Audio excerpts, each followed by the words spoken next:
Hi mga beshi! So for today's video ay samahan niyo ako sa aking a day in my life as a housekeeping. So nagsasapatos na ako dyan mga beshi at paalis na rin ako papuntang trabaho. Hindi ko na nga binidyohan yung pagbangon ko mga beshi kasi ako yung nauunang bumangon sa mga kakwarto ko at ayokong buksan agad yung ilaw. Pagkatapos ko nga magsapatos mga beshi ay nagmadali na rin akong bumaba dahil tinawag na rin ako ng kasama ko na nandyan na daw yung bus namin sa labas. So bago nga kami makalabas ng accommodation mga beshi ay nagta-time out at time in kami para alam nila kung sino yung hindi pa nakakauwi. Palabas na nga rin kami ng accommodation at nandito na rin yung bus na sasakyan namin. Nakakagulat din kasi tong bus namin kasi kung minsan dumarating siya ng maaga, kung minsan naman medyo late ng konti. 4:30 ako gumigising mga beshi, pagkatapos noon ay diretso na akong naliligo, pagkatapos ko naman maligo, nagpo-pray na ako at pagkatapos ko naman mag-pray, nagbibihis na ako.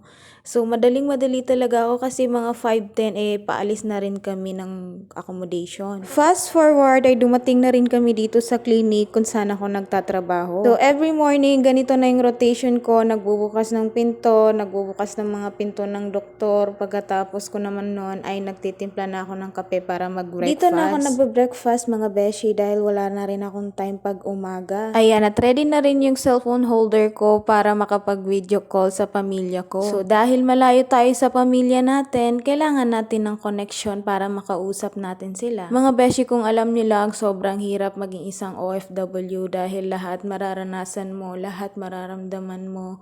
Pero lahat kinakaya ko yun para sa pamilya ko kasi meron akong goal na gustong ma-achieve para sa kanila. Hindi lang para sa kanila kundi para na rin sa akin in the future. So after ko nga mag-breakfast ay diretso na ako nag-check ng mga CR at naglilinis na rin ako. Dito sa area ko mga beshi ay meron akong 4 na CR na nililinisan every morning. Alhamdulillah mga beshi, dahil sa awa ng Allah hindi naman ganun ka hirap yung area na pinagtatrabahuan ko. So sa morning mga beshi wala akong masyadong ginagawa. Pagka afternoon lang talaga yung pinaka-final na cleaning namin. Sa morning ang ginagawa ko lang mga beshi is naglilinis ako ng CR, nagda-dusting, tapos nagwawalis ako. So kailangan mo lang talaga i-maintain yung cleanliness ng clinic. Kung minsan kasi mga beshi, yung mga pasyente dito kahit meron naman talagang basurahan hindi man lang magawang i-shoot dun sa basurahan. Minsan nilalapag o tinatapon lang nila sa mga gilid-gilid. So yun yung mga binabantayan namin para hindi makalat yung clinic. At saka nasa Arab country tayo mga beshi at no choice tayo dahil yun ang trabaho natin. Pagkatapos naman namin maglinis sa lahat-lahat ng mga kwarto ay ito, lumabas kami ni ate para magtapon ng basurahan. Sobrang nakaka-refreshing nga dito sa labas dahil tagdamig na rin dito sa Saudi. Kaya naman pag stress ka dito sa loob ng clinic ay anytime pwede kang lumabas para magpahangin. Alhamdulillah mga beshi, dahil tapos na rin akong maglinis sa mga oras na yan at sinara ko na rin yung main door ng area ko. Nasa satisfied talaga ako mga beshi after kong maglinis kasi finally ay makakaupo na rin ako. Mapapahinga ka na lang talaga ng malalim.